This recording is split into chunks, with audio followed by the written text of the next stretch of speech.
Assalomu alaykum, kanalimiz obunachilari. Keyingi eshiklarimizni Samarqandga olib kelib o'rnatdik. Mana bu yerda 3 ta, o'zi 5 ta olib keldik.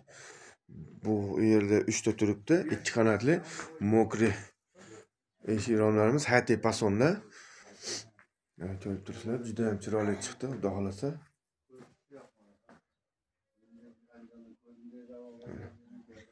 Bir Samarqandga olib kelib o'rnatib berdik, kelishgan holda.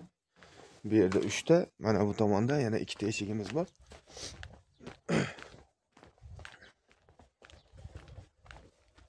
Mana bu yerda ham 2 ta eshikni o'rnatib olganmiz. Buni ochmashim sababi, buni hozir penalab pona qistirib qo'ydik. Pena qisib olmaslik uchun. Shuning uchun mana shunday ochmay ko'rsatib beryapman. O'zbekiston bo'ylab dastlabkilarimiz bor, vodiy bo'ylab olib borib o'rnatish ustunovkasi ichida. Bemalol aloqaga chiqa olasizlar. Aloqaga chiqish uchun telefon raqamlarimizni pastda yozib qoldiramiz. Yoqqan bo'lsa bitta like podpiska bosib qo'yamiz. Kanalimiz keyinroq tarqalishi uchun. Rahmat, sog' bo'linglar, salomat bo'linglar. Bu yerda aynani sindirib qo'ydik. Endi aynani pulni ayiraveramiz ekan. Hatto kamchilik bo'lsa, oldindan uzr so'rab qolaman. Sog' bo'linglar, salomat bo'linglar. Rahmat kattagan.